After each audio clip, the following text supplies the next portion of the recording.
Thank you, Mr. Coffman. Thank you, Mr. Chairman. Admiral Mullen, Secretary Flournoy, thanks again for your service and dedication to this country. Counterterrorism and counterinsurgency, they're not absolutes. It's really more of a continuum. And how would you gauge the current strategy? Are we then shifting a little bit more to add more counterterrorism elements as we draw down forces, or how would you state that, Admiral Mullen? Again, I think where we are a year from now is going to be determined on how it goes this year. It's heavily focused on both as we speak.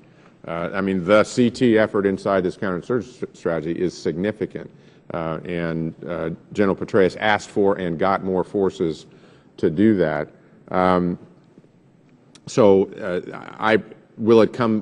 there be a different balance a year from now? Probably. How much? I think it's hard to say. And I think, again, what forces the commander on the ground recommends taking out next year is going to be determined by what happens this year. And we're not even halfway through this fighting season, so it's really difficult to say exactly how it's going to look a year from now.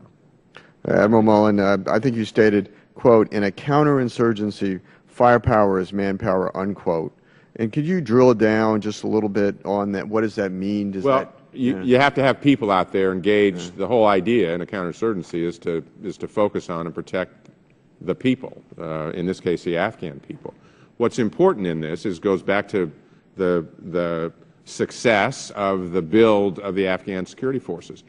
The Army, for sure, the police, absolutely, and not unlike Iraq, the police lag the development here, although it's going better and better.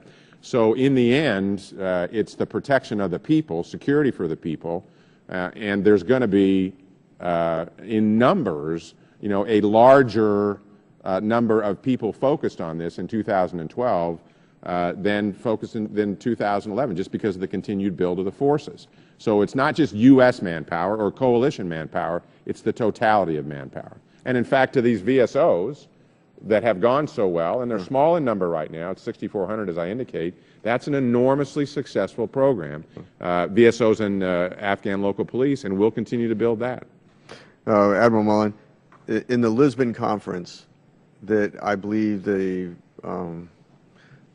policy decision coming out of that was that we would transfer operational control to Afghan security forces by the end of 2014. Can you just be more specific as to what that really will look like?